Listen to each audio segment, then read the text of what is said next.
Saya mengucapkan selamat pagi, selamat beribadah di dalam kasih Tuhan Yesus Kristus.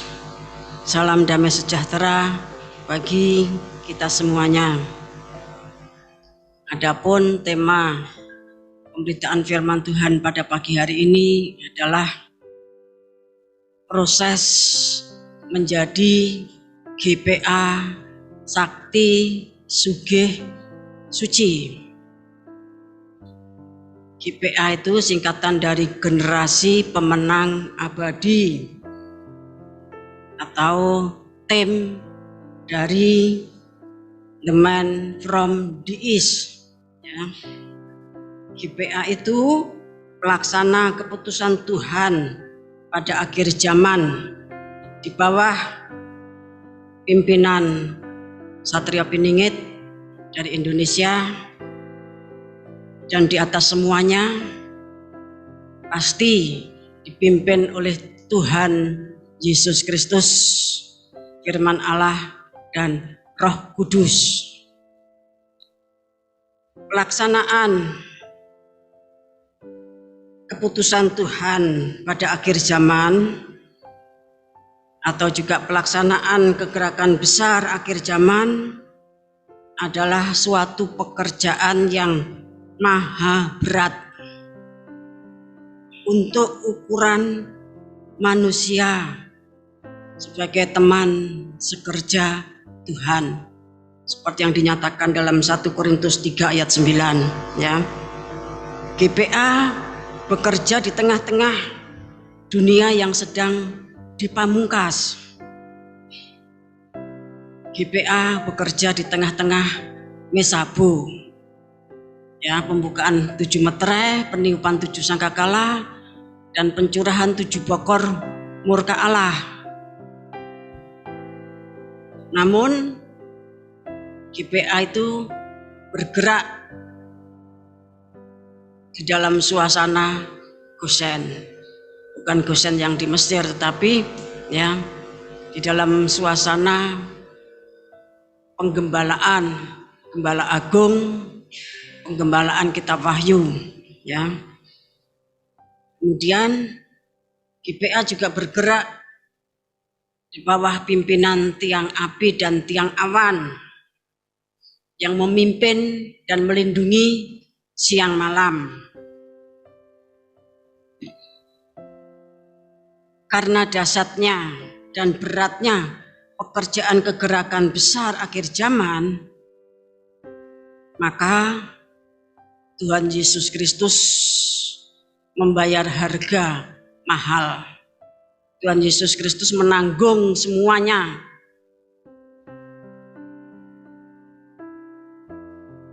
Untuk terwujudnya SDM maupun sumber daya lain yang kita biasa sebut imam-imam rajani yang diperlengkapi dengan 7 perkara.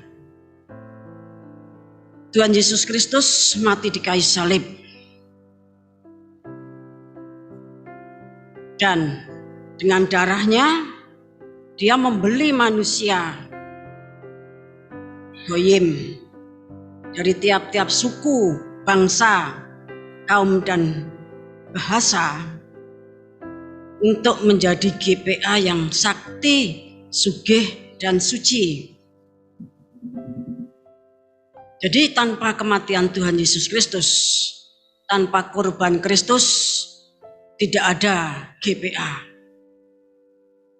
yang mampu melaksanakan pekerjaan maha berat pada akhir zaman. Kemudian GPA tersebut ditahbiskan dengan status. Status itu menunjuk pada suatu keadaan atau suatu kedudukan. Jadi statusnya GPA itu adalah budak rodi pembangunan tubuh Kristus. Yang kedua, tokoh anti fasilitas garis keras. Bapak Ibu saudara kasih Tuhan, kalau di dalam Alkitab ya Perjanjian Baru itu biasa disebut sebagai hamba atau doulos. Sedangkan doulos itu mempunyai dua pengertian.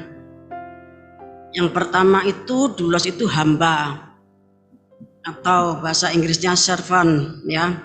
Itu menunjuk kepada bujang, pelayan atau babu, ya.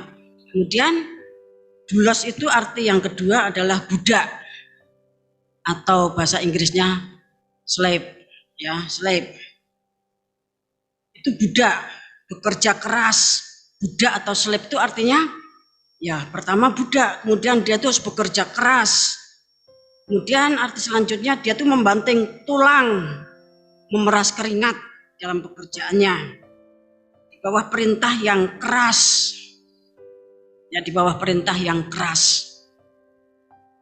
Ya, dia tuh juga disebut sebagai pemburu-buru pekerjaan, orang yang mencari pekerjaan.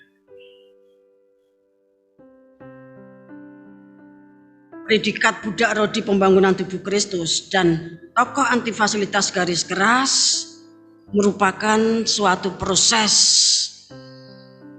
dari goyim, dari tiap-tiap suku, bangsa, kaum dan bahasa yang merasa bahwa dirinya itu sudah ditebus oleh darah Kristus, dibeli dengan harga mahal, bukan dengan emas dan perak, tapi dibeli dengan darah yang mahal. 1 Korintus 6 ayat 19 sampai 20 mengatakan, karena sudah dibeli dengan harga yang mahal dan harganya sudah lunas dibayar, maka kamu itu bukan milik kamu sendiri. Sebab itu muliakan Tuhan dengan tubuhmu, ya. Jadi memiliki predikat budak rodi pembangunan tubuh Kristus dan tokoh anti fasilitas garis keras itu merupakan suatu proses merendahkan diri yang nanti pada akhirnya akan ditinggikan oleh Tuhan dengan suatu peninggian yang tentunya maha mulia untuk ukuran manusia. Itulah kedudukan sebagai pengantin perempuan mempelai anak domba. Kita akan baca Matius 23 ayat 12.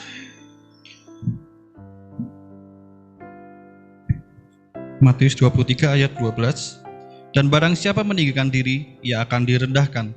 Dan barang siapa merendahkan diri, ia akan ditinggikan. Ya, jadi kita dididik oleh pengajaran firman Tuhan. Barang siapa meninggikan diri, dia akan direndahkan. Dan barang siapa merendahkan diri, dia akan ditinggikan. Ini ucapan Tuhan kepada ahli-ahli Taurat. Kita akan membaca juga terhadap orang yang merendahkan diri itu, Tuhan itu bersikap bagaimana. 1 Raja-Raja pasal 21. 1 Raja-Raja pasal 21 ayat 25 sampai 29. Sesungguhnya tidak pernah ada orang seperti Ahab yang memperbudak diri dengan melakukan apa yang jahat di mata Tuhan, karena ia telah dibujuk oleh Isabel istrinya. Ya, jadi Ahab itu adalah budak kejahatan, memperbudak diri untuk melakukan kejahatan karena pengaruh Isabel. Terus, bahkan ia telah berlaku sangat keji dengan mengikuti berhala-berhala, tepat seperti yang dilakukan oleh orang Amori yang telah dihalau Tuhan dari depan orang Israel. Segera sesudah Ahab mendengar perkataan itu, ia mengoyakkan pakaiannya, mengenakan kain kabung pada tubuhnya dan berpuasa. Bahkan ia tidur dengan memakai kain kabung dan berjalan dengan langkah lamban. Nah, Bapak yang kasih Tuhan, ya, sejak sekolah minggu, ya, akan dalam pengajaran firman Tuhan, kita diajar betapa jahatnya Ahab itu. Namun ketika Ahab itu diperingati oleh Tuhan, ya, Ahab itu mendengarkan suara peringatan yang disampaikan oleh hamba Tuhan. Kemudian dia mengoyakkan pakaiannya, mengenakan kain kabung dan berpuasa. Bahkan ia tidur dengan memakai kain kabung, ya, dan berjalan dengan langkah lamban. Orang yang berpuasa, ya, karena dia berpuasa dan dia menunjukkan bahwa dia itu merendahkan diri, maka langkah caranya dia berjalan itu juga beda. Kalau seorang raja maju perang tentu langkahnya sangat tegap, perkasa dan tergesa-gesa. Kalau dia orang yang sombong tentu langkahnya dengan mengangkat dagunya. Kalau dia orang yang buruk hatinya, Bapak yang kasih Tuhan, seperti perempuan-perempuan Israel, ya, dia berjalan dengan berenjut-enjut kaki sambil main mata. Alkitab kita mengatakan demikian. Tapi Ahab yang bertobat ini, dia berjalan dengan pelan-pelan. Ya, mungkin seperti kalau saudara di triangulasi itu, ya. Dibaca terus. Lalu datanglah firman Tuhan kepada Elia, orang Tisbe itu. Sudahkah kau lihat bahwa Ahab merendahkan diri di hadapanku? Oleh karena ia telah merendahkan diri di hadapanku, maka aku tidak akan mendatangkan malapetaka dalam zamannya. Barulah dalam zaman anaknya, aku akan mendatangkan malapetaka atas keluarganya. Jadi Tuhan itu melihat kalau seseorang itu merendahkan diri karena mendengarkan teguran hamba Tuhan, seperti Ahab mendengarkan tegurannya Nabi Elia, padahal dia itu raja, Bapak yang kasih Tuhan, raja yang sangat besar dari kerajaan utara yang ibu kotanya di Samaria, ya. Namun demikian dia bertobat dan Tuhan itu melihat orang yang merendahkan diri, ya. Tidakkah kau lihat bahwa Ahab itu merendahkan diri di hadapanku? Nah, terhadap orang yang merendahkan diri kepada Ahab, maka Tuhan mengatakan, aku akan mendatangkan malapetaka, tetapi bukan pada zamannya anaknya. Maksudnya bukan pada zamannya Ahab. Sekalipun tadinya malapetaka itu akan datang pada zamannya Ahab, tapi Tuhan tunda. Maka didatangkan pada zaman anaknya. Bapak yang kasih Tuhan. Jadi kita, ya, bersedia ditahbiskan menjadi budak rodi pembangunan tubuh Kristus dan tokoh anti fasilitas garis keras. Barang siapa yang mau, maka itu cara kita manusia goyim merendahkan diri di hadapan Tuhan untuk suatu saat ditinggikan oleh Tuhan. Kita akan membaca Kejadian 3 ayat 15. Aku akan mengadakan permusuhan antara engkau dan perempuan ini, antara keturunanmu dan keturunannya. Keturunannya akan meremukkan kepalamu dan engkau akan meremukkan tumitnya. Ya, jadi ya, perintah Tuhan, ketetapan Tuhan menyangkut permusuhan antara ular dan perempuan, antara benihnya ular dan benihnya perempuan, dikatakan bahwa nanti kepalamu itu akan diremukkan. Kalau dalam Yosua pasal 10, ya, dan kemudian di dalam Zakaria pasal 14, ya, di dalam Efesus juga dikatakan bahwa kepala ular itu diremukkan oleh kaki, ya, bukan diremukkan oleh sikut, tetapi diinjak oleh kaki. Bapak yang kasih Tuhan, kaki itu satu posisi, ya, tubuh itu yang kurang mulia, ya, kurang mulia. Beda dengan rambut, beda dengan wajah atau muka, ya. Tetapi kaki itu suatu bagian tubuh yang dianggap kurang mulia, ya. Namun demikian kaki itu perlu dibasuh. Ketika Tuhan membasuh kaki murid-muridnya, maka Petrus minta dimandiin sekalian. Dikatakan kamu sudah mandi, kamu sudah suci, tetapi ya kaki saja yang perlu dibasuh. Bapak yang kasih Tuhan, sejak zaman perjanjian lama, ya, perbudakan itu sudah ada, dan itu terjadi secara harfiah. Artinya orang harus bekerja keras, membanting tulang, memeras keringat. Bapak yang kasih Tuhan, untuk menjadi hamba, ya, untuk menjadi hamba. Kita akan membaca Mazmur 105 ayat 17 sampai 22. Mazmur 105 ayat 17. Diutusnyalah seorang mendahului mereka, Yusuf yang dijual menjadi budak. Ya, jadi ketika Tuhan memiliki rencana panen raya, ya, atas jagat, setelah itu nanti terjadi masa kelaparan 7 tahun, panen raya 7 tahun mendahulunya, Maka pelaksana panen raya yang disebut Yusuf itu, yang waktu itu masih muda, Bapak yang kasih Tuhan, ya umurnya kurang lebih 17 tahun. Maka bagaimana caranya Tuhan bikin gara-gara supaya mimpinya Yusuf itu nanti terlaksana? Maka Yusuf itu dijual menjadi budak. Ya, terus dilanjutkan. Mereka mengimpit kakinya dengan belenggu, lehernya masuk ke dalam besi, sampai saat firman-Nya sudah genap dan janji Tuhan membenarkannya.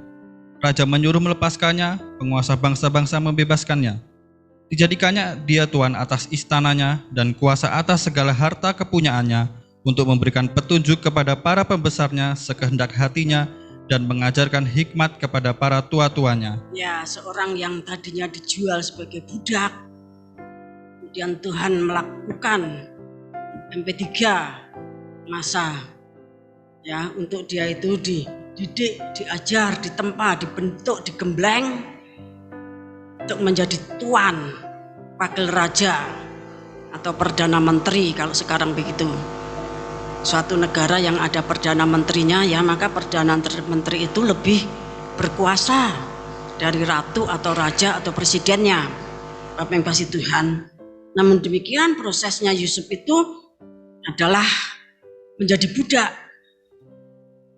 karena dia harus menjadi orang kedua di tanah Mesir. Tentu Yusuf harus memahami seluk-beluk, ya, segala perkara tentang Mesir. Nah, hikmat Tuhan maka membawa Yusuf itu ke Mesir sebagai budak, karena itu cara yang paling memungkinkan. Ya, kemudian dia dipertontonkan di pasar budak, dibeli oleh keluarga Potifar, menjadi budak yang diberkati Tuhan sampai akhirnya ditetapkan, ya, diangkat oleh Potifar menjadi penguasa atas istananya Potifar selama 1 tahun.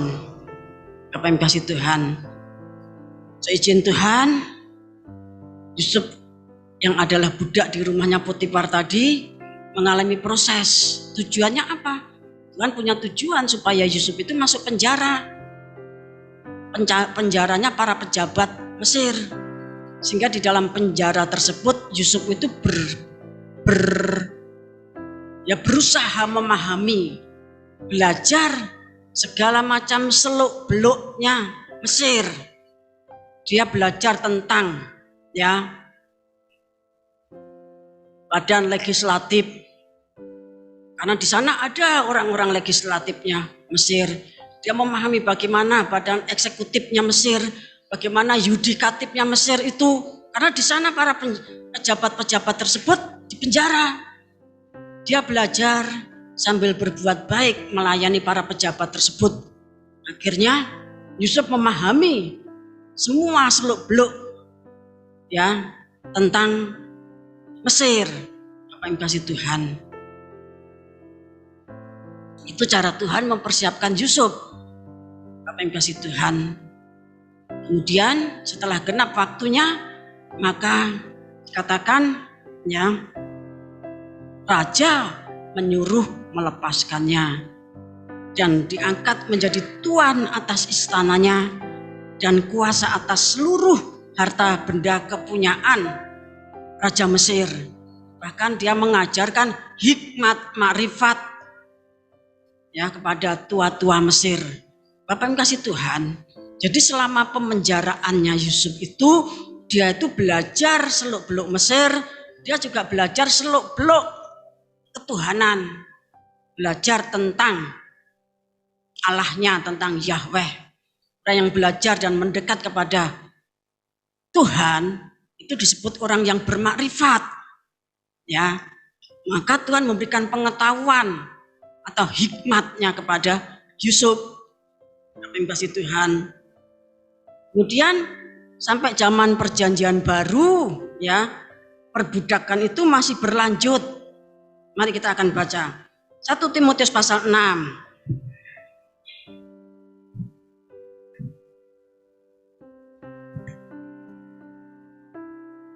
Kita baca ayat 1 dan 2. Semua orang yang menanggung beban perbudakan hendaknya menganggap Tuhan mereka layak mendapat segala penghormatan, agar nama Allah dan ajaran kita jangan dihujat orang. Mengenai penyakit bersilat kata dan mengenai cinta uang. Ayat yang kedua. Ayat kedua. Ya.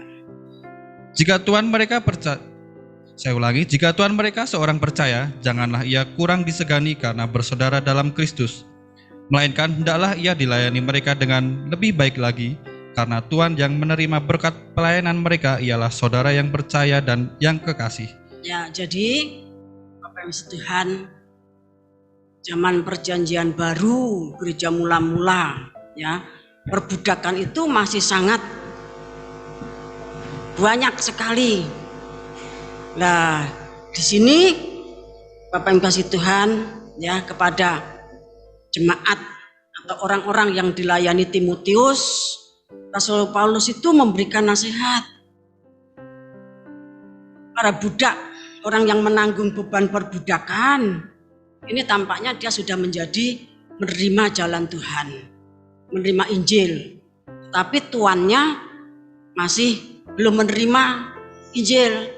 Nah, kepada orang yang menanggung beban perbudakan itu, Bapak Ibu kasih Tuhan harus berbuat baik. Ya, sekalipun tuannya itu mungkin kejam, seperti yang dinyatakan dalam suratan Petrus, ya, dia harus tetap menghormati supaya jangan sampai ajaran dari budak ini nanti dicela. Kamu sudah ikut jalan Tuhan, kamu kok kayak begitu? Maksudnya demikian. Ya, kalau ayat 2, ya, pada orang yang menanggung beban perbudakan tetapi tuannya sudah menjadi orang percaya, maka dia tuh harus lebih lagi menghormati, jangan sampai mempermudah konco dewe, ya, podo-podo jemaat, tidak begitu, ya, melainkan mereka harus berbuat lebih baik lagi, karena Tuhan yang dilayani itu adalah saudara, ya, seiman dan saudara yang kekasih.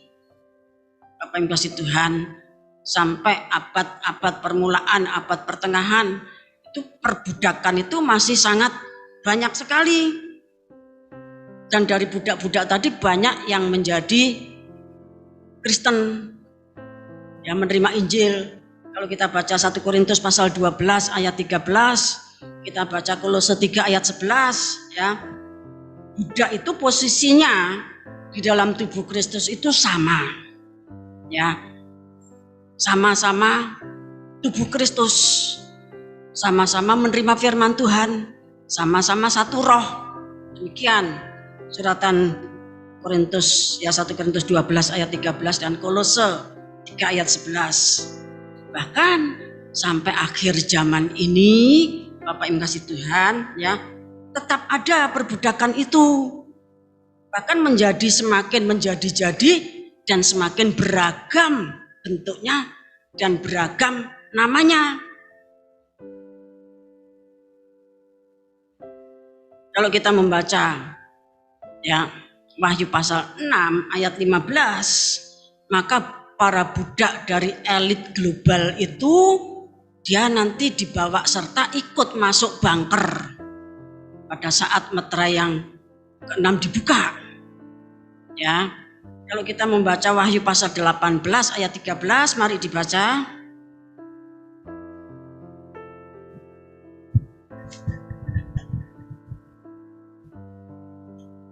Wahyu 18 ayat 13.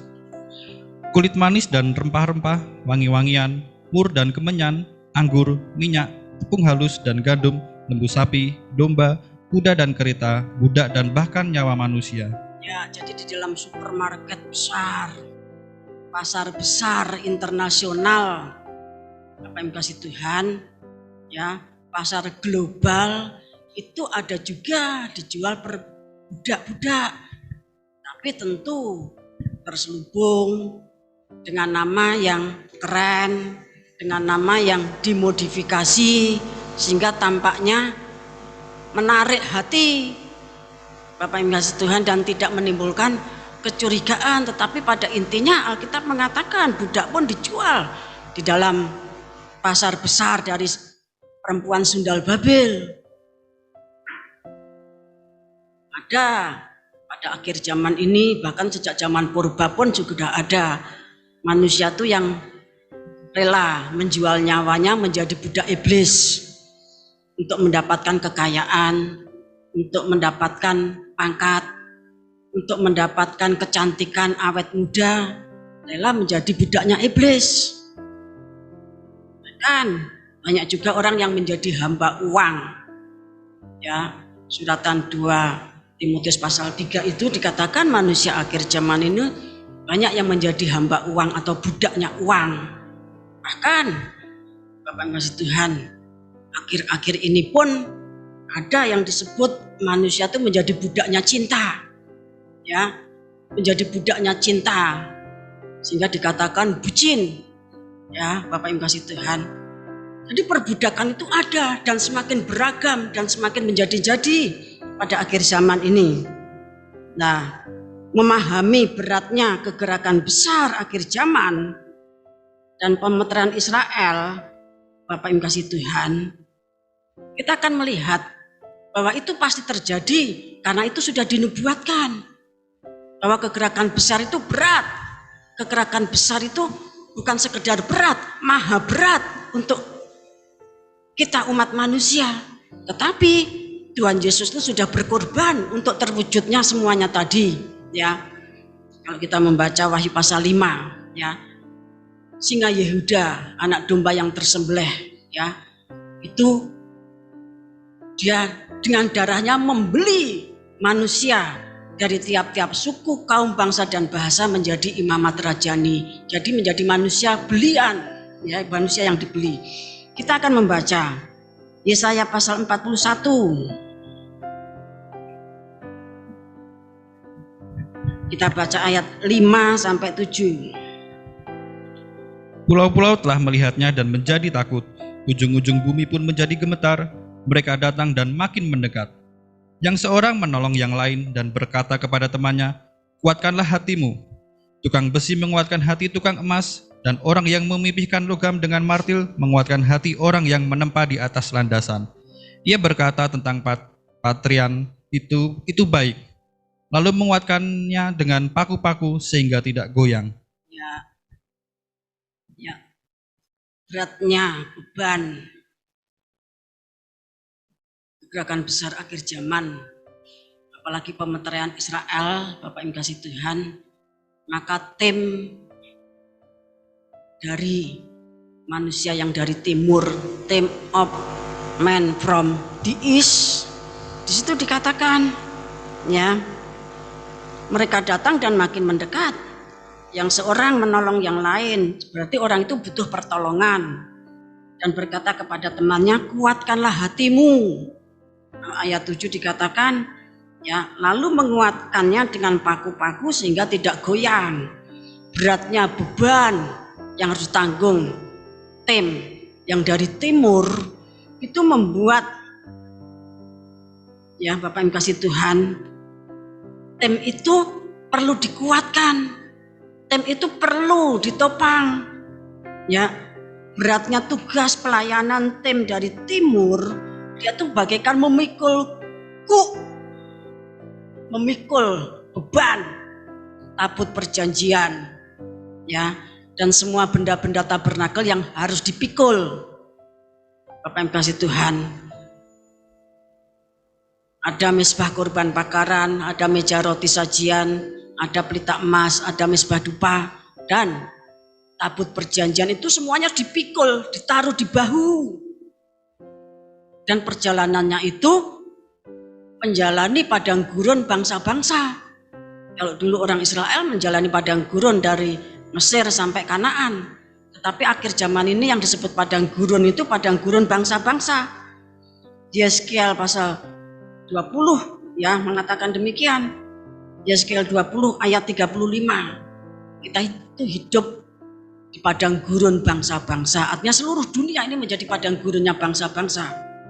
Nah, Karena beban yang berat tadi dikatakan tim dari timur tuh hatinya menjadi ciut, ya, ciut hati, sehingga perlu dikuatkan. Apa yang kasih Tuhan, ciut hati itu sehingga perlu dikuatkan, itu maknanya ya tim itu menjadi pesimis, menjadi pesimis, menjadi bimbang, menjadi curiga dengan kegerakan tabut, menjadi ragu-ragu, menjadi sanksi, sinis bahkan, ya, menjadi sinis, menjadi skeptis, menjadi surut. Surut itu artinya menjadi ya agak mundur begitu. Kemudian menjadi kecil hati, tidak percaya, tidak yakin. Ini yang dimaksud dari Yesaya 41 ayat yang kelima. Sehingga hatinya itu yang perlu dikuatkan. Bapak yang kasih Tuhan, hatinya itu perlu dikuatkan. Jadi terjadi di dalam kegerakan tim dari timur itu, ya, hatinya itu menjadi lemah, menjadi ciut. Bapak yang kasih Tuhan, ciut itu artinya menjadi kecil. Tadinya hatinya itu kan bersemangat itu kan mengembang, besar hati. Nah, kalau menjadi kecil, menjadi ciut, itu maknanya pesimis, bimbang, curiga, ragu-ragu, sanksi, sinis, skeptis. Omongannya mulai sinis, ya, mulai skeptis. Kemudian surut menjadi kecil hati, tidak percaya, tidak yakin. Bahkan ayat 7 dikatakan mereka itu goyang, ya. Lalu menguatkannya dengan paku-paku sehingga tidak goyang. Berarti tim dari timur itu menjadi goyang. Bapak yang kasih Tuhan, sampai pun nanti kegerakan pemeterian Israel, sisa-sisa dari Yesaya 41 ayat 5 sampai 7 itu masih ada. Terbukti 7 guru itu menjadi kurang bersemangat untuk menunggu, ya, untuk melaksanakan pemeterian Israel. Sehingga angin dari keempat penjuru bumi itu dihentikan. Tapi malaikat yang naik dari matahari terbit, Bapak yang kasih Tuhan, mengatakan tidak bisa begitu. Tidak akan terwujud tubuh Kristus kalau Israel tidak dimengerti, dimeteraikan. Kita ini cuma zaitun liar. Kita tidak boleh seenaknya sendiri, kita tidak boleh sombong. Kemudian dengan mengabaikan zaitun asli, Bapak yang kasih Tuhan. Jadi ini menunjukkan bahwa kegerakan mengikuti the man from the east itu bukan satu pekerjaan yang ringan. Itu saya katakan bukan lagi disebut pekerjaan yang berat, tetapi maha berat untuk ukuran manusia darah daging. Sebab itulah Tuhan itu berkorban. Tuhan Yesus berkorban.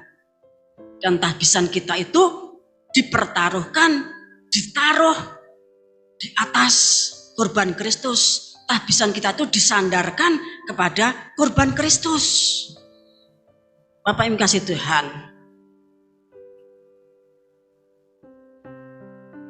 kalau kita membaca Yesaya 35 ayat 3, ya, mereka itu dikatakan kuatkan hatimu, sebentar lagi tuh Tuhan datang.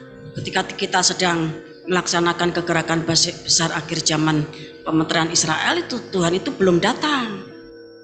Ya, mereka perlu dikuatkan. Kita baca Ibrani 12 ayat 12.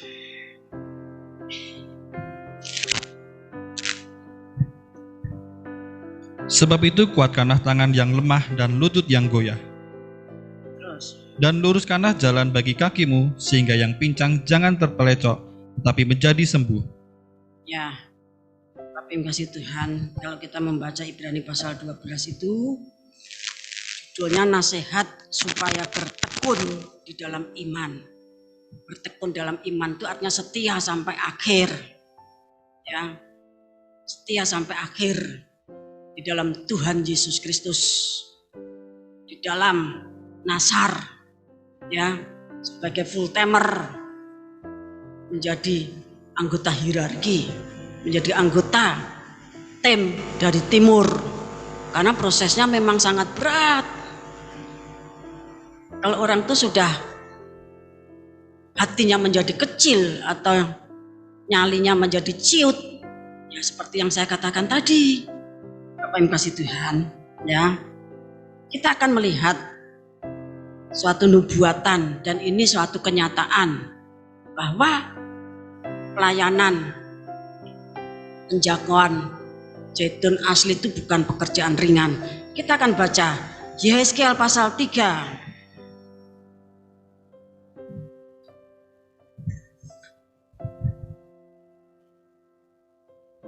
Kita baca ayat 1 sampai 15, agak cepat saja. Firman-Nya kepadaku, hai anak manusia, makanlah apa yang engkau lihat di sini. Makanlah gulungan kitab ini dan pergilah, berbicaralah kepada kaum Israel. Maka kubukalah mulutku dan diberikannya gulungan kitab itu kumakan. Lalu firman-Nya kepadaku, hai anak manusia, makanlah gulungan kitab yang kuberikan ini kepadamu, dan isilah perutmu dengan itu.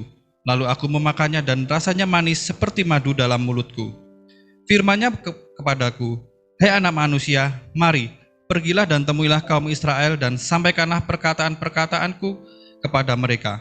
Sebab engkau tidak diutus kepada suatu bangsa yang berbahasa asing dan yang berat lidah, tetapi kepada kaum Israel. Bukan kepada banyak bangsa-bangsa yang berbahasa asing dan yang berat lidah, yang engkau tidak mengerti bahasanya. Sekiranya aku mengutus engkau kepada bangsa yang demikian, mereka akan mendengarkan engkau. Akan tetapi kaum Israel tidak mau mendengarkan engkau, sebab mereka tidak mau mendengarkan aku, karena seluruh kaum Israel berkepala batu dan bertegar hati. Lihat, aku meneguhkan hatimu melawan mereka yang berkepala batu dan membajakan semangatmu melawan ketegaran hati mereka. Seperti batu intan yang lebih keras daripada batu, kuteguhkan hatimu. Janganlah takut kepada mereka dan janganlah gentar melihat mukanya, sebab mereka adalah kaum pemberontak. Selanjutnya firman-Nya kepadaku, hai anak manusia, perhatikanlah segala perkataanku yang akan kufirmankan kepadamu dan berikanlah telingamu kepadanya. Mari, pergilah dan temuilah orang-orang buangan, teman sebangsamu, berbicaralah kepada mereka dan katakanlah, beginilah firman Tuhan Allah, baik mereka mau mendengarkan atau tidak. Maka roh itu mengangkat aku, dan aku mendengar di belakangku suatu gemuruh yang besar, tatkala kemuliaan Allah naik ke atas dari tempatnya, yakni suara dari sayap-sayap makhluk-makhluk hidup yang menggesek satu sama lain, dan di samping itu suara gemertak dari roda-roda, suatu gemuruh yang besar. Dan roh itu mengangkat dan membawa aku, dan aku pergi dengan hati panas dan dengan perasaan pahit, karena kekuasaan Tuhan memaksa aku dengan sangat. Demikianlah aku datang kepada orang-orang buangan yang tinggal di tepi sungai Kebar di Tel Abib, dan di sana aku duduk tertegun di tengah-tengah mereka selama 7 hari. Ya, ini yang terjadi atas Yehezkiel. Ketika Yehezkiel itu sudah di Babel, namun disuruh oleh Tuhan berbicara kepada orang Israel yang masih tertinggal, ya, karena ada 3 periode ya penawanan itu, ya Bapak yang kasih Tuhan. Yang pertama Raja Yoyakim disertai Daniel, Sadrah, Mesah, Abednego. Yang kedua Raja Yoyakin, Yehezkiel ikut. Kemudian yang ketiga zamannya Raja Sedekia. Bapak yang kasih Tuhan, ya. Ayat 1 sampai ayat yang selanjutnya tadi dikatakan, ya, makanlah gulungan kitab ini, dia akan terasa manis dan nanti menjadi pahit. Itu persis seperti ucapan Tuhan Yesus Kristus kepada Yohanes Rasul di Pulau Patmos yang tertulis di dalam Wahyu pasal 10 ayat 9 sampai 11. Ya, perintah itu sama. Kemudian Tuhan katakan, kalau kamu nanti diutus kepada bangsa-bangsa yang berat lidah, artinya sulit ngomongnya, tidak bisa dipahami, itu nanti tidak terlalu berat. Tetapi kamu tuh diutus kepada Israel, kaum pemberontak yang tidak mungkin mendengarkan kamu karena mereka tidak mendengarkan aku, kata Tuhan. Ya, Karena seluruh kaum Israel berkepala batu dan bertegar hati, tegar tengkuk, kepalanya itu batu, keras kepala. Artinya demikian. Namun demikian ayat 8 katakan, lihat, aku meneguhkan hatimu melawan mereka yang berkepala batu. Kamu akan diberikan semangat baja melawan ketegaran hati mereka. Itulah sebabnya kita itu dibacakan, dididik, diajar, ditempa, dibacakan, supaya kita menjadi manusia-manusia yang memiliki semangat baja, sehingga satu saat nanti mampu melawan. Maksudnya bukan melawan, tapi mampu menghadapi Israel yang berkepala batu, tegar tengkuk, keras hati, dan pemberontak. Sudah bayangkan, mereka tuh sudah menjadi bangsa tawanan, sudah ditawan di Babel, negaranya sudah mau hancur. Namun demikian Tuhan katakan pemberontak, kepala batu, tegar tengkuk. Ya, nah apalagi Israel yang sekarang merdeka, kaya raya, Bapak yang kasih Tuhan, dengan segala berkat-berkat Tuhan yang melimpah, kaya raya, menguasai dunia, teknologinya, dan dalam segala macam. Oh, itu tentunya sulitnya tuh berpuluh-puluh kali, beratus-ratus kali, mungkin berjuta-juta kali dari apa yang dialami Yehezkiel, Bapak yang kasih Tuhan. Ya, sehingga karena Yehezkiel tadi sudah ditetapkan Tuhan untuk menjadi nabi Tuhan, tetapi Yehezkiel ya sepertinya berat. Oleh sebab itu dikatakan ayat 12, maka roh besar, roh itu mengangkat aku, dia langsung dibawa. Ya, tentu dalam roh kusukmo, dibawa di dalam roh untuk melihat kondisi Yerusalem. Ya, sehingga Yehezkiel itu melihat bagaimana orang menyembah berhala, orang yang menyembah matahari, orang para perempuan yang menangisi ya dewa Tamus. Bapak kasih Tuhan, itu Yehezkiel melihat karena dia dibawa dalam roh. Nah, kemudian ayat 14 sudah perhatikan, dan roh huruf besar ya, dan roh kudus, roh itu mengangkat aku dan membawa aku, dan aku pergi dengan hati panas ya, dengan perasaan yang pahit, karena kekuasaan Tuhan memaksa aku dengan sangat. Jadi untuk melaksanakan pekerjaan Tuhan tuh karena saking beratnya, rata-rata orang enggan. Tapi kalau orang itu sudah dipilih sejak dunia belum dijadikan, orang itu sudah dipilih sejak masih sebelum dikandung ibunya atau sejak masih dalam kandungan ibunya, maka Tuhan itu menggunakan kedaulatannya.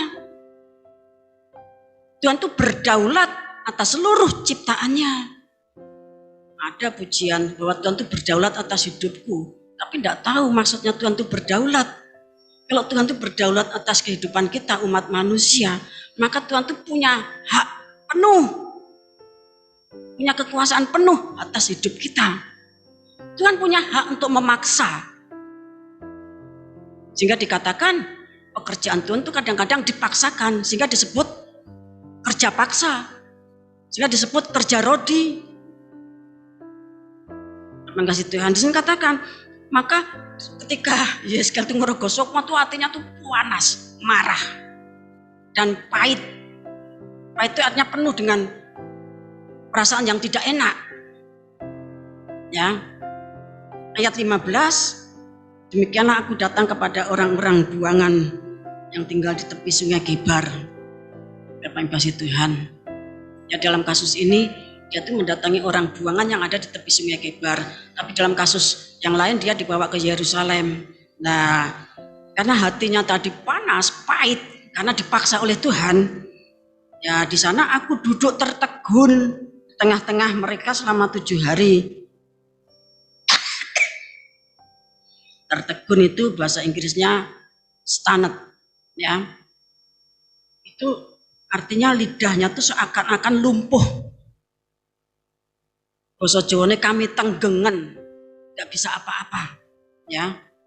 Kaku lidah, tercengang, seperti terhenti. Bapak yang kasih Tuhan, seperti orang kami tenggengen. Karena apa? Bapak yang kasih Tuhan,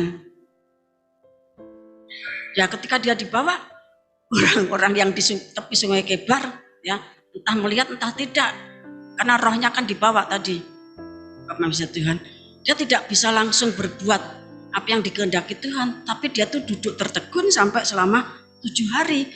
Kami tenggengkan seperti orang yang kaku lidah, sampai orang iso ngomong. Bapak yang kasih Tuhan, ini menunjukkan beratnya pekerjaan besar akhir zaman, sehingga Yeskiel pun harus dibawa dengan paksa.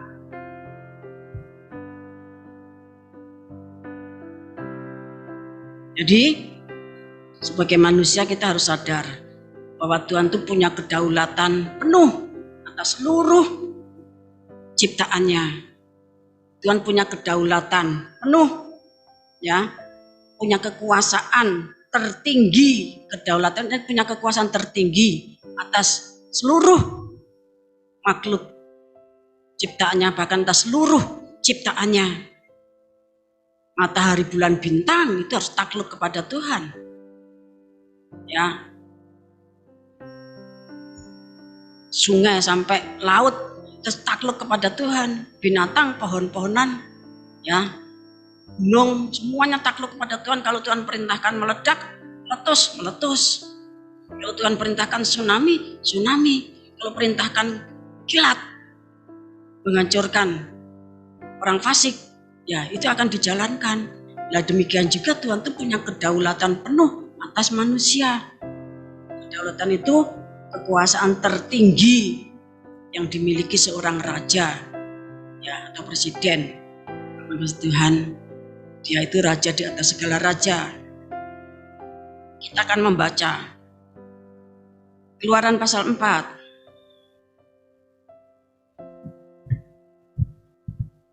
ayat 10 sampai 14. Lalu kata Musa kepada Tuhan, "Ah Tuhan, aku ini tidak pandai bicara, dahulu pun tidak, dan sejak Engkau berfirman kepada hamba-Mu pun tidak, sebab aku berat mulut dan berat lidah." Tetapi Tuhan berfirman kepadanya, "Siapakah yang membuat lidah manusia? Siapakah yang membuat orang bisu atau tuli? Membuat orang melihat atau buta? Bukankah aku, yakni Tuhan? Oleh sebab itu pergilah, aku akan menyertai lidahmu dan mengajar engkau apa yang harus kau katakan." Tetapi Musa berkata, "Ah Tuhan, utuslah kiranya siapa saja yang patut kau utus." Maka bangkitlah murka Tuhan terhadap Musa dan ia berfirman, "Bukankah di situ Harun orang Lewi itu kakakmu? Aku tahu bahwa ia pandai bicara. Lagi pula ia telah berangkat menjumpai engkau, dan apabila ia melihat engkau, ia akan bersuka cita dalam hatinya." Ya, jadi Tuhan itu untuk mengutus hambanya itu tidak gampang. Masih Tuhan. Sekalipun dia itu punya kedaulatan, punya kekuatan, kuasa mutlak. Tapi manusia yang diutus, Bapak yang kasih Tuhan, itu banyak dalih. Cenderung menolak. Ah, utuslah siapa saja situ, jangan saya. Padahal Musa ini sudah ditetapkan jadi pembebas untuk Israel. Akhirnya Tuhan murka. Terima kasih Tuhan. Kita akan membaca Yeremia 1 ayat 6 sampai 9.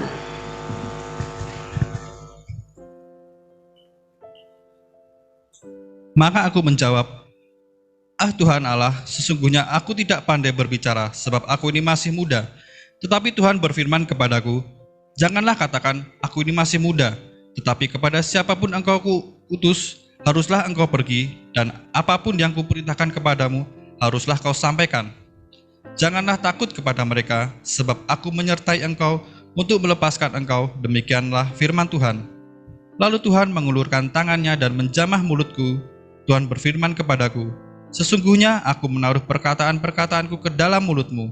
Ya, Yeremia itu ketika diutus dia masih muda. Kalau Musa beda, dia ketika dia diutus dia umurnya 80 tahun. Ya. Orang tua, orang muda ketika diutus Tuhan jawabannya sama, ya. Kemudian kita baca juga Ayub 9 ayat 32 sampai 35.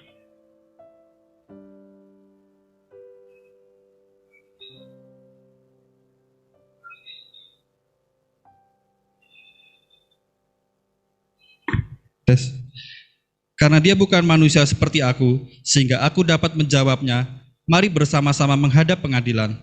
Tidak ada wasit di antara kami yang dapat memegang kami berdua.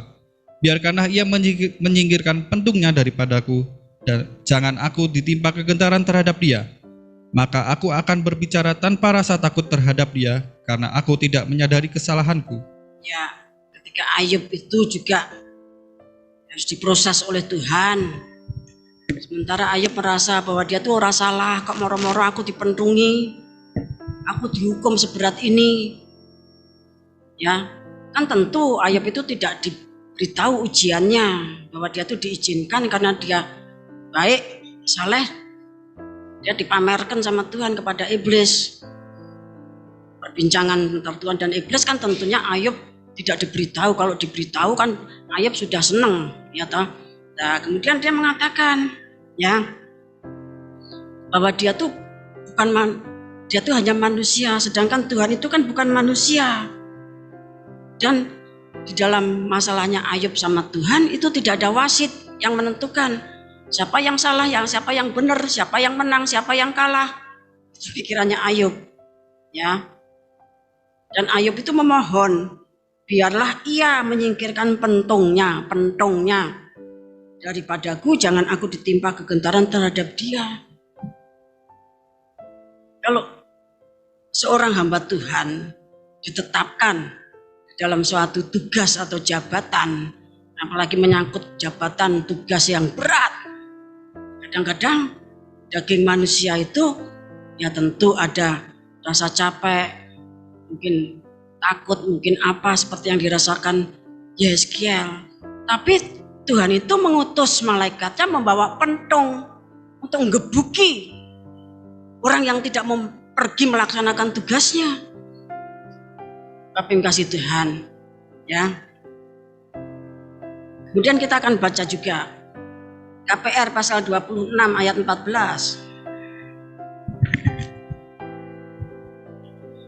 Kisah Para Rasul pasal 26 ayat 14. Ayat 14. Kami semua rebah ke tanah dan aku mendengar suatu suara yang mengatakan kepadaku dalam bahasa Ibrani, Saulus, Saulus, mengapa engkau menganiaya aku? Sukar bagimu menendang ke galah rangsang. Ya, ketika Saulus yang pada akhirnya dia tuh menyadari kalau dia tuh sudah dipilih sejak dari kandungan ibunya untuk menjadi hamba Kristus. Tetapi pada pikirnya dia itu mentaati panggilan Tuhan dengan masuk mahkamah agama, bergabung dengan ahli Taurat, imam-imam, imam kepala yang berkedudukan di bait Allah.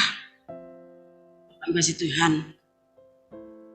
Sementara Tuhan Yesus Kristus sekalipun dia itu imam besar Melkisedek, dia tidak berkedudukan di bait Allah yang di Yerusalem, ya. Nah, ketika tiba saatnya Saulus itu dipanggil, maka Tuhan mengatakan, Saulus, Saulus, mengapa engkau menganiaya aku? Kemudian Tuhan katakan, sukar bagimu menendang ke galah rangsang. Ya, galah rangsang itu suatu tongkat atau galah yang dipakai untuk memecut, mencambuk ternak yang sedang membajak. Tapi yang kasih Tuhan, untuk mengendalikan arah atau gerak. Sulit menendang ke galah rangsang itu satu, ya, bahasa yang umum digunakan pada waktu itu. Artinya manusia itu tidak mungkin melawan Tuhan. Ya, orang-orang yang menyembah berhala itu tidak mungkin dia melawan dewanya. Nah, sebab itu lebih baik nurut saja. Kalau orang yang menyembah dewa, ya mempersembahkan korban. Sekalipun mungkin dikatakan oleh imam yang berkedudukan di kuilnya itu mengatakan harus dipersembahkan anakmu yang paling ganteng, yang paling cantik, kan begitu. Dia tidak bisa menolak. Nah, demikian juga ketika Rasul Paulus yang tadinya namanya Saulus itu dipanggil untuk menjadi hamba Tuhan. Tuhan katakan, sulit, kamu tidak bisa menendang gegala rangsang.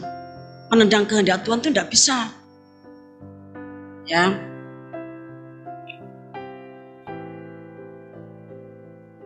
Kadang-kadang Tuhan ya menggunakan kedaulatannya dengan cara memaksa. Seperti yang diberlakukan atas Yehezkiel tadi. Kita akan membaca Lukas pasal 14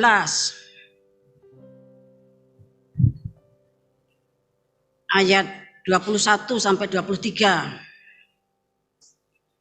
Maka kembalilah hamba itu dan menyampaikan semuanya itu kepada tuannya. Lalu murkalah tuan rumah itu dan berkata kepada hambanya, pergilah dengan segera ke segala jalan dan lorong kota, dan bawalah kemari orang-orang miskin, dan orang-orang cacat, dan orang-orang buta, dan orang-orang lumpuh. Kemudian hamba itu melaporkan, Tuan, apa yang Tuan perintahkan itu sudah dilaksanakan. Tetapi sekalipun demikian, masih ada tempat. Lalu kata Tuan itu kepada hambanya, pergilah ke semua jalan dan lintasan, dan paksalah orang-orang yang ada di situ masuk, karena rumahku harus penuh. Sebab aku berkata kepadamu, tidak ada seorang pun dari orang-orang yang telah diundang itu akan menikmati jamuanku. Terima kasih. Jadi, sini dikatakan, ini berbicara tentang orang-orang yang berdalih. Orang-orang yang berdalih itu orang-orang yang banyak alasan. Ya, ketika diundang untuk dijamu dalam kerajaan Allah, ada ya yang mengatakan, aku telah membeli ladang, maka aku harus ngecek ya. Kemudian aku telah membeli 5 pasang lembu, aku minta dimaafkan. Kemudian yang lainnya lagi, aku baru saja menikah, aku akan pergi bulan madu ya. Kemudian Tuhan tadi melaporkan ya. Akhirnya Tuhan tadi mengatakan ayat 23, lalu kata Tuhan itu kepada hambanya, pergilah ke semua jalan dan lintasan dan paksalah orang-orang yang ada di situ, karena rumahku harus penuh. Jadi untuk masuk perjamuan Tuhan, untuk diselamatkan, kadang-kadang Tuhan itu mengeterapkan kedaulatannya. Orang itu dipaksa untuk masuk surga. Jadi yang dimaksudkan menjadi hamba kepada Tuhan, menjadi budak rodinya Tuhan, melakukan kerja paksa, itu kita tuh bekerja keras untuk memaksa orang-orang tuh masuk surga. Kita memaksa orang-orang untuk diselamatkan. Seperti Yehezkiel harus dipaksa, dibawa untuk pergi kepada orang-orang buangan. Karena pada hakikatnya, Bapak yang kasih Tuhan, manusia itu lebih mencintai dunia beserta seluruh isinya. Sekalipun dunia beserta seluruhnya isinya itu sedang dipamungkas, manusia tidak sadar. Sebab itu dia harus dipaksa keluar. Kadang-kadang tentunya tim regu penyelamatan itu harus memaksa orang-orang untuk diselamatkan. Kita akan baca Markus 15 ayat 21. Pada waktu itu lewat seorang yang bernama Simon, orang Kirene, ayah Alexander dan Rufus, yang baru datang dari luar kota, dan orang itu mereka paksa untuk memikul salib Yesus. Ya, Bapak yang kasih Tuhan, kita mengenal cerita tentang Simon orang Kirene. Ya, itu ternyata dia itu orang tuanya Alexander dan Rufus. Kalau saudara membaca di dalam surat-suratnya Rasul Paulus, ya, maka ada nama Alexander, ada nama Rufus, ya. Bapaknya itu namanya Simon, orang Kirene. Kirene itu daerah sebelah Libya, mungkin itu daerah Afrika, ya. Dan di sana tuh memang terbuka satu pelayanan sejak KPR pasal 2, sejak hari raya Pentakosta itu. Kami kasih Tuhan, ya. Dan sebelumnya sudah ada orang daerah sana tuh yang percaya Allahnya Israel. Seperti orang Ethiopia kan juga demikian. Nah, maka Simon orang Kirene ini dipaksa ya untuk pikul salib. Yang memaksa bukan Tuhan Yesus, yang memaksa bukan murid-muridnya Tuhan, tapi tentu orang yang melakukan ya penyaliban terhadap Tuhan Yesus. Mungkin para imam, ahli Taurat, ya, atau mungkin juga prajurit Romawi. Karena melihat Tuhan Yesus sudah berkali-kali jatuh, tidak kuat lagi, maka dipaksalah Simon Kirene ini pikul salib. Demikian juga dalam hidup kita. Bapak yang kasih Tuhan, seringkali kita ini menjadi penonton, ya, dalam jalur lomba. Sebab itu kita harus dipaksa. Yang memaksa tentu orang lain, orang yang lebih berkuasa, dan di atasnya orang yang berkuasa itu tentu atas kehendak Tuhan Yesus Kristus yang berdaulat atas hidup kita. Terima kasih Tuhan.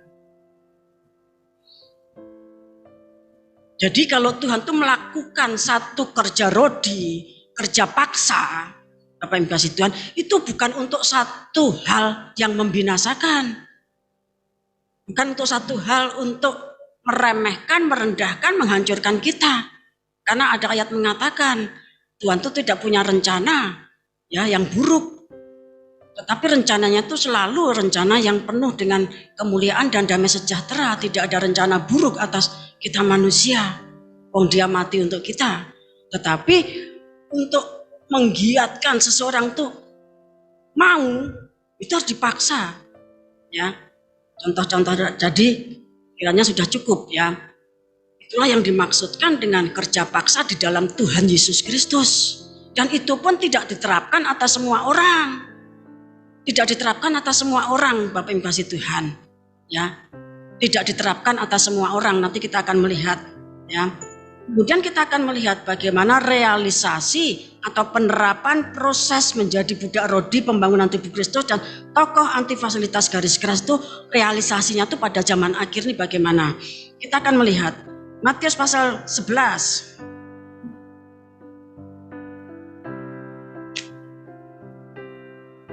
Ayat 25 sampai 30. Ajakan juru selamat. Pada waktu itu berkatalah Yesus, "Aku bersyukur kepadamu Bapa, Tuhan langit dan bumi, karena semuanya itu Engkau sembunyikan bagi orang bijak dan orang pandai, tapi Engkau nyatakan kepada orang kecil." Ya, sebentar saya jelaskan. Pada waktu itu Tuhan Yesus itu berdoa, dia itu bersyukur ya kepada Tuhan langit dan bumi. Karena banyak hal, semuanya itu sama Tuhan itu disembunyikan. Tidak diberitahukan, tidak dibukakan, tidak diwahyukan. Kepada siapa? Ya disembunyikan terhadap orang bijak dan orang pandai. Orang bijak dan orang pandai itu tidak menerima pembukaan apa yang disembunyikan Tuhan, tidak mengerti, tidak paham. Tetapi Engkau nyatakan kepada orang kecil.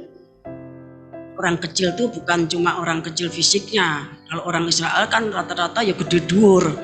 Tapi tentu orang yang kecil di dalam hal kepangkatan, orang kecil dalam kedudukan, orang kecil di dalam finansial.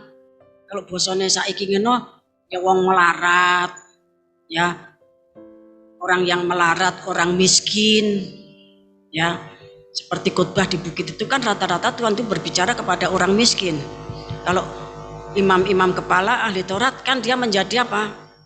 Menjadi penilai, pengawas yang mencari soal, ya, yang mencari soal.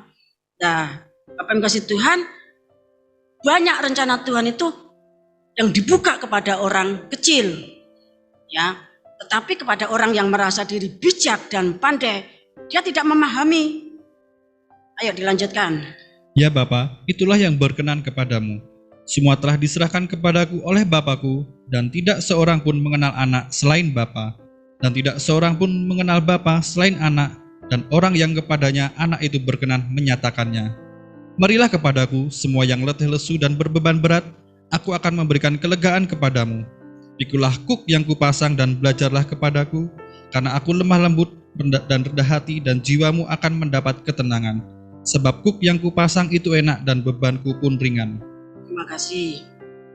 Ternyata apa yang hendak dibukakan oleh Tuhan, yang hanya dibukakan kepada orang kecil, yaitu yang letih lesu. Apa yang kasih Tuhan? Itu yang dipanggil oleh Tuhan. Kemudian yang berbeban berat, itu yang dipanggil oleh Tuhan. Karena Tuhan tidak memberikan kelegaan. Kalau orang berpikir letih lesu, berbeban berat, mesti ya selanjutnya dikasih uang ya untuk meringankan bebannya dan sebagainya. Tetapi tidak, cara kerja Tuhan Yesus Kristus tidak demikian. Nah, setelah mereka itu dipanggil, kemudian apa? Pikulah ku yang kupasang dan belajarlah kepadaku, karena aku lemah lembut. Ya, kemudian karena ku yang kupasang itu ringan dan bebanku pun ringan. Mari dibaca di dalam bahasa Inggrisnya. Ayat yang ke 29. Take my yoke upon you and learn of me, for I am meek and lowly in heart, and you shall find rest unto your soul. Ayat 30. For my yoke is easy and my burden is light. Ya, jadi yang disuruh pikul itu yoke. Ya, yoke itu beban. Ya, yoke itu beban. Apa yang kasih Tuhan? Ya, yoke itu ku atau pasangan, pasang atau beban atau penindasan atau gandar. Kalau saudara melihat sapi ya, untuk membaca itu kan di lehernya, di pundaknya dikasih beban, pasangan. Nah, kalau imam-imam untuk memikul tabut perjanjian, misbah dupam, meja roti, pelita emas, dan misbah kurban bakaran, beban itu ditaruh di pundak. Nah, kalau menurut bahasa dari 1 Timotius pasal 6, kita akan kembali ke sana dan kita akan melihat dalam bahasa asingnya.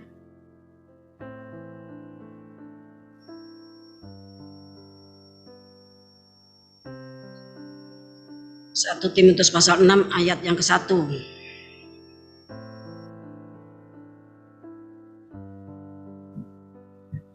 Bahasa Inggrisnya.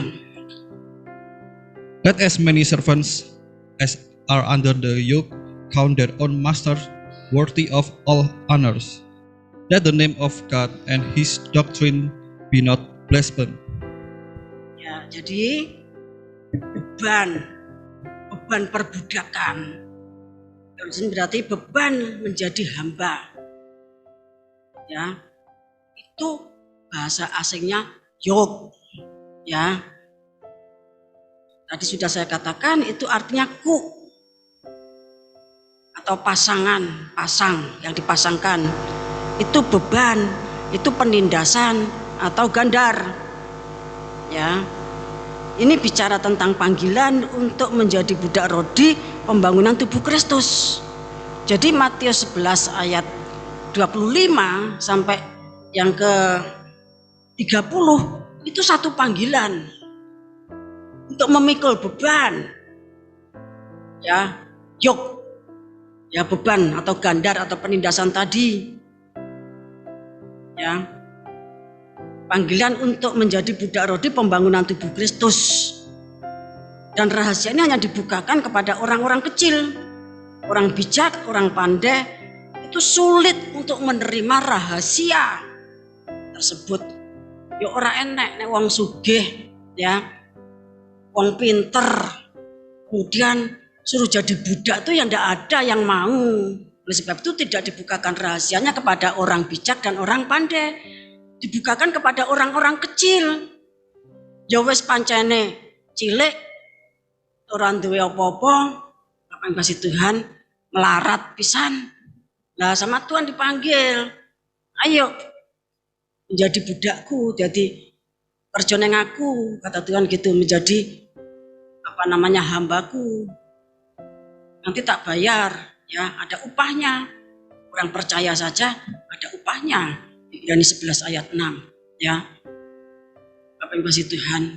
Jadi pemahaman budak roh di pembangunan tubuh Kristus itu tidak bisa diterima dan tidak bisa dipahami oleh orang bijak, orang pandai.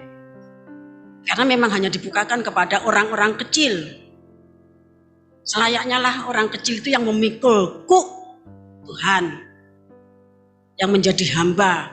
Kalau bos ya tidak mau jadi hamba, apalagi bos kok suruh jadi budak rodi, ya jelas tidak mau.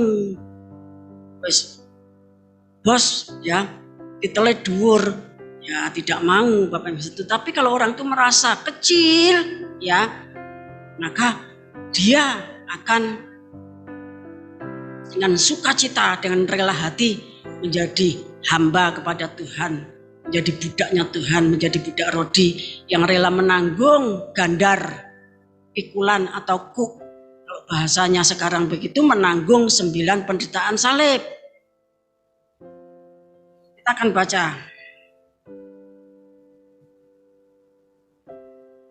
1 Korintus pasal 1 ayat 18. Hikmat Allah dan hikmat manusia. Sebab pemberitaan tentang salib memang adalah kebodohan bagi mereka yang akan binasa. Tetapi bagi kita yang diselamatkan, pemberitaan itu adalah kekuatan Allah. Ya, nanti dulu ya. Pemberitaan tentang salib, pikul salib, akan menjadi hamba dari salib tadi, menjadi budak rodinya salib, itu adalah suatu kebodohan untuk orang yang akan binasa. Tapi untuk orang yang diselamatkan, ya, pemberitaan tentang salib dan pikul salib dengan 9 penderitaan salib itu adalah kekuatan Allah. Kekuatan Allah itu bahasa Inggrisnya power of God, ya.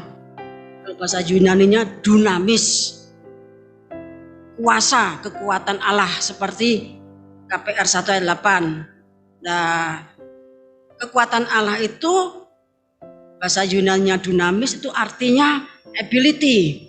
Ability itu kesanggupan. Kemudian abundance, ya, itu kelimpahan, akan mengalami kelimpahan, ya. Kemudian mighty, itu kuat, hebat, miracle, itu ajaib, percaya kekuatan gaib, ya. Kemudian strength itu kekuatan atau tenaga yang dahsyat. Violence itu kekerasan atau kekejaman of war. Jadi diberikan kekuatan untuk melakukan satu perlawanan terhadap musuh, untuk menginjak kepala musuh. Itu kan omongannya kelihatannya kan kejam. Nah, memang dalam peperangan itu terjadi seperti itu. Jadi pemberitaan tentang salib itu adalah kekuatannya Allah. Terus kita baca ayat yang ke-20. Di manakah orang yang berhikmat? Di manakah ahli Taurat? Di manakah pembantah dari dunia ini? Bukankah Allah telah membuat hikmat dunia ini menjadi kebodohan?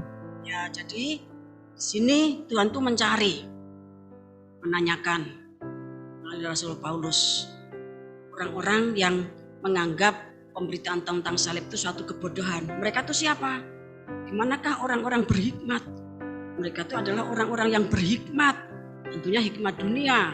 Ya, kemudian mereka itu adalah para ahli Taurat yang memang menyalibkan Tuhan. Sehingga berita tentang salib itu merupakan satu kejijikan, satu kebodohan, satu hal yang membuat perut mereka itu mual. Ya. Nah, kemudian yang ketiga, di manakah pembantah dari dunia ini? Jadi di dalam dunia itu ada yang menolak salib. Yang satu, ya, orang berhikmat, orang bijaksana, orang pandai. Matius 11 ayat 25. Yang kemudian selanjutnya adalah, ya, ahli Taurat. Yang ketiga, pembantah dari dunia ini. Pembantah dari dunia ini siapa toh? Ya. Kalau terjemahan lama, mereka itu adalah pembahas di dalam zaman ini, orang yang suka membahas, ya, membahas segala sesuatu sampai akhirnya kemudian mereka itu menolak apa yang dilakukan oleh Tuhan yang tertulis dalam Alkitab. Kalau dalam bahasa Jawa, ya, pembantah dari dunia ini disebut juru bantah ing zaman iki. Nah, kalau ILT, Alkitab ILT, Indonesian Literal Translation ya, itu ahli debat masa kini. Jadi di dunia itu ada ahli Taurat yang menolak salib, ada orang bijaksana yang menolak salib, ada ahli debat, para pembantah, para analisis, pokoknya orang yang mempelajari, menganalisa, dan kemudian akhirnya membantah. Ya, segala sesuatu sekalipun itu tulis dalam Alkitab ya dibantah. Contohnya saja 1 Korintus pasal 11 itu ayat 16 kalau tidak keliru. Orang berbantah-bantah tentang rambut. Ya. Rambut panjang boleh enggak? Apa harus pendek, harus begini-begini sampai terjadi keributan di dalam jemaat. Tapi Rasul Paulus mengatakan jemaat Tuhan itu tidak punya kebiasaan berbantah-bantah. Berbantah-bantah atau berdebat itu kebiasaan di dalam kampus. Ya, di dalam kampus, di dalam orang mencari ilmu pengetahuan. Sementara murid-muridnya Tuhan Yesus yang dianggap orang kecil, orang bodoh, ya, apa yang kasih Tuhan, dia cuma nelayan, orang yang tidak berpendidikan, ya itulah orang yang tidak biasa berbantah-bantah, orang yang tidak biasa berdebat. Apa yang kasih Tuhan, ya.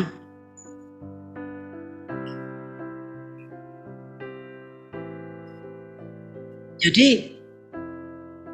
di tengah-tengah lingkup kekristenan tuh ada orang tuh yang sifatnya itu seperti ahli Taurat, ada orang tuh yang karakternya seperti orang berhikmat, ya, ada orang tuh yang suka berbantah-bantah, ahli bantah, pembantah dari dunia ini, ahli debat.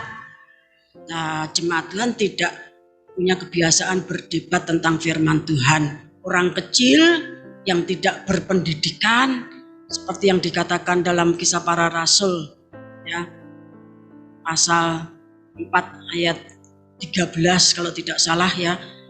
Mereka itu orang-orang kecil yang tidak berpendidikan, tapi mereka melakukan mujizat dan tidak bisa dibantah karena orang yang sakit itu ada di sebelahnya.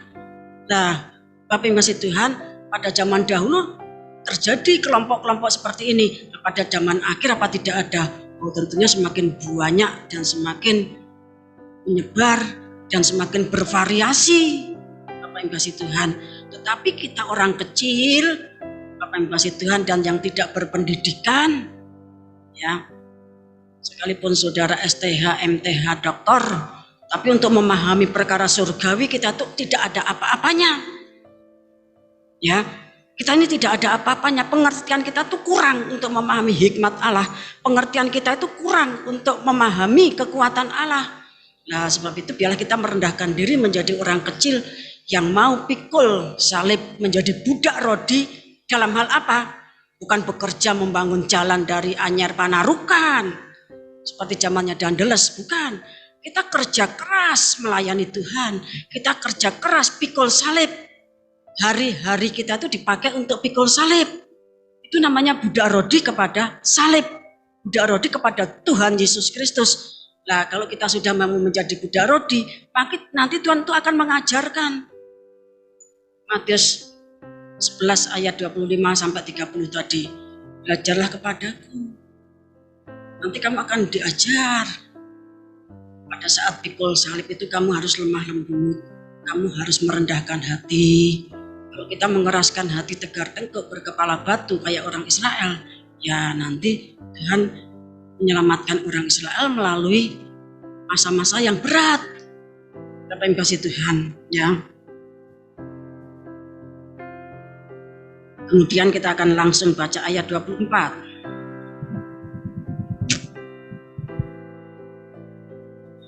Ayat 24.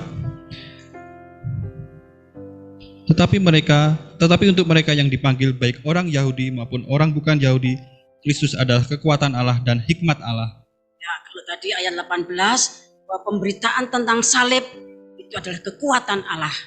Jadi hikmat itu lahir dari salib, kesaktian itu lahir dari salib. Nah, Kristus adalah kekuatan Allah dan hikmat Allah. Kristus itu artinya ya. Christos bahasa Yunaninya itu artinya anointed, ya tulisannya begitu. Itu artinya yang diurapi. Kristus artinya Mesias, orang yang diurapi Allah. Nah, berarti untuk menjadi GPA yang sakti tadi dia harus pikul salib. Kemudian diurapi Roh Kudus. Artinya Bapak Ibu yang kasih Tuhan, ya. Kesaktian itu diperoleh dari memperbudak diri untuk pikul salib. Kita akan baca Roma pasal 8. Ini hampir setiap saat kita baca supaya ini termeterai di dalam pikiran dan hati kita. Roma 8 ayat 35 sampai 37. Siapakah yang akan memisahkan kita dari kasih Kristus? Penindasan atau kesesakan, atau penganiayaan, atau kelaparan, atau ketelanjangan, atau bahaya, atau pedang? Seperti ada tertulis, oleh karena engkau kami ada dalam bahaya maut sepanjang hari, kami telah dianggap sebagai domba-domba sembelihan. Tapi dalam semuanya itu kita lebih daripada orang-orang yang menang oleh Dia yang telah mengasihi kita. Nah, jadi kita ini memperbudak diri untuk pikul salib. Kalau ini dikatakan, siapakah yang akan memisahkan kita dari kasih Kristus? Jadi, kalau kita ini bucin sama Tuhan Yesus, kita ini budak cinta. Cinta kita kepada Tuhan itu sehingga kita rela memperbudak diri. Dalam hal apa? Dalam hal pikul salib. Bapak yang kasih Tuhan, kita budaknya cinta. Cinta kita kepada siapa? Kepada Tuhan Yesus. Kita mengasihi Tuhan dan kasih kita kepada Tuhan itu tidak bisa dipisahkan. Saking bucinnya sama Tuhan, maka sekalipun ada penindasan, ada kesesakan, penganiayaan, kelaparan, ketelanjangan atau bahaya atau pedang, bahkan sampai pun berada dalam ancaman maut setiap hari, Bapak yang kasih Tuhan, dan dijadikan domba-domba sembelihan, kita tidak akan terpisah dari Tuhan. Karena kita tahu Tuhan mengatakan 9 perkara itu menjadikan kita tuh pemenang, lebih dari pemenang. Jadi budak roh di pembangunan tubuh Kristus itu haruslah bucin, memperbudak diri untuk pikul salib. Bapak yang kasih Tuhan, ada penindasan, tidak masalah, saya cinta Tuhan. Ada penganiayaan, penganiayaan itu tentunya Tuhan tidak datang bawa pentong terus kamu dianiaya, terus kamu ditindas, tidak. Tentu itu memakai lingkungan. Seperti Simon Kirene itu dipaksa pikul salib, ya dia ada orang yang memikulkan salibnya pundaknya. Dia baru saja datang mau tilik anaknya mungkin. Baru saja datang dari luar kota, tentu capek ya, langsung disuruh pikul salib dengan paksa. Apa yang kasih Tuhan? Dan pemaksaan itu datangnya dari Tuhan. Pemaksaan untuk masuk surga itu datangnya dari Tuhan. Pemaksaan untuk menjadi hambanya itu datangnya dari Tuhan, seperti yang terjadi atas Saulus. Pemaksaan untuk pergi mendatangi orang Israel, ya, itu datangnya dari Tuhan. Jadi kita tuh dipaksa untuk melayani Tuhan segiat-giatnya, sejadi-jadinya, melanglang jagat dengan menanggung.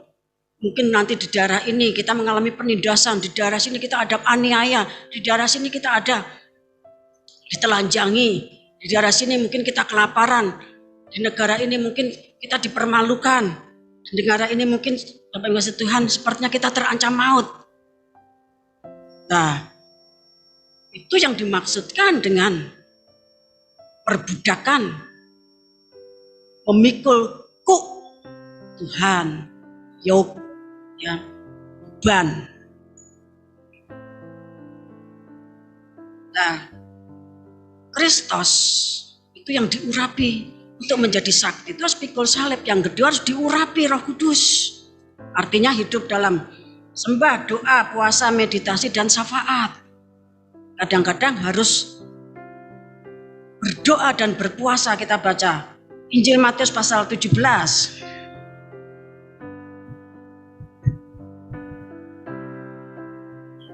ayat 20 dan 21. Ia berkata kepada mereka, "Karena kamu kurang percaya, sebab aku berkata kepadamu, sesungguhnya sekiranya kamu mempunyai iman sebesar biji sesawi saja, kamu dapat berkata kepada gunung ini, pindah dari tempat ini ke sana, maka gunung ini akan pindah, dan takkan ada yang mustahil bagimu. Jenis ini tidak dapat diusir kecuali dengan berdoa dan berpuasa."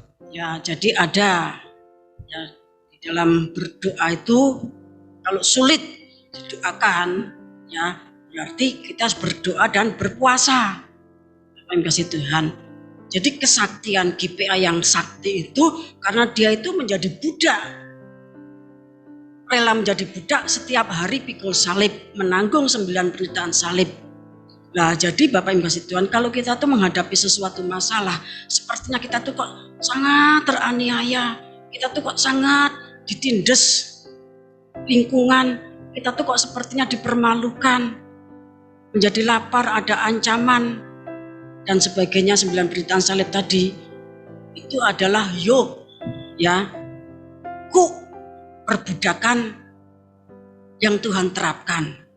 Karena memang bahasa perbudakan itu bukan bahasa yang halus, ya, bukan bahasa yang disukai orang. Oleh sebab itu orang pandai, orang berhikmat, pembahas zaman tidak suka. Yang suka itu cuma orang kecil, ya, orang kecil yang tidak ada apa-apanya. Mau kita menjadi hamba Tuhan, budaknya Tuhan sekalipun, tidak masalah. Bapak Ibu kasih Tuhan. Kita akan baca sebagai ayat terakhir. 1 Korintus pasal 1. Ayat 25 sampai 31. Sebab yang bodoh dari Allah lebih besar hikmatnya daripada manusia, dan yang lemah dari Allah lebih kuat daripada manusia. Ya, orang itu bodoh, orang itu lemah. Tapi kalau dia itu orang yang pikul salib, dia tuh tetap lebih kuat dari manusia biasa. Maksudnya demikian terus. Ingat saja saudara-saudara, bagaimana keadaan kamu ketika kamu dipanggil. Menurut ukuran manusia tidak banyak orang yang bijak, tidak banyak orang yang berpengaruh, tidak banyak orang yang terpandang. Tetapi apa yang bodoh bagi dunia dipilih Allah untuk memalukan orang-orang yang berhikmat, dan apa yang lemah bagi dunia dipilih Allah untuk memalukan apa yang kuat. Dan apa yang tidak terpandang dan yang hina bagi dunia dipilih Allah, bahkan apa yang tidak berarti dipilih Allah untuk meniadakan apa yang berarti, supaya jangan ada seorang manusia pun yang memegahkan diri di hadapan Allah, tetapi oleh Dia kamu berada dalam Kristus Yesus, yang oleh Allah telah menjadi hikmat bagi kita. Ia membenarkan dan menguduskan dan menebus kita. Karena itu seperti ada tertulis, barang siapa yang bermegah, hendaklah ia bermegah di dalam Tuhan. Ya, jadi Rasul Paulus ini ketika dia berbicara tentang pengajaran salib, dia tuh menjelaskan maksud dari Matius pasal 11 ayat 25 sampai 30 tadi, bahwa Tuhan tuh menyembunyikan rahasianya kepada orang bijak dan orang pandai. Bahkan Rasul Paulus mengatakan kepada pembantah zaman sekalipun itu tersembunyi, tetapi kepada orang kecil itu dinyatakan. Nah, Rasul Paulus menjelaskan orang kecil itu ya orang-orang yang seperti ini tadi, yang tidak berarti, yang bodoh, yang dianggap tidak berpendidikan, orang yang hina, orang yang tidak punya harta. Tapi kalau dia itu pikul salib, dia tuh lebih kuat dari orang manusia biasa, dia tuh lebih kaya dari manusia biasa. Lazarus yang kere, ya, itu ketika dia mati, dia tuh lebih kaya dari orang kaya yang masuk neraka. Kasih Tuhan, karena Tuhan itu ya dia tuh berbicara menaruh dalam diri manusia itu sesuatu yang kekal, bukan yang fana ini, karena yang fana ini tuh cuma sebentar, yang fana ini cuma mampir ngombe. Nah, yang kekal itu yang harus dipikirkan. Pengkhotbah kan mengatakan demikian, Tuhan tuh menaruh sesuatu yang kekal dalam diri manusia, tetapi manusia tuh radong, yang dicari itu sesuatu yang fana. Semoga Tuhan memberkati.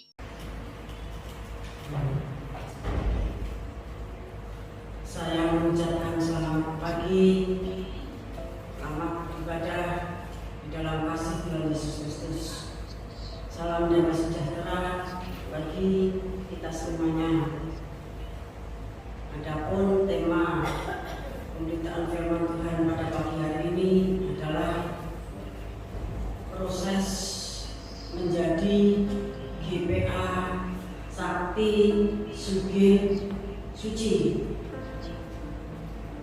GPA itu singkatan dari Generasi Pemenang Abadi atau tim dari teman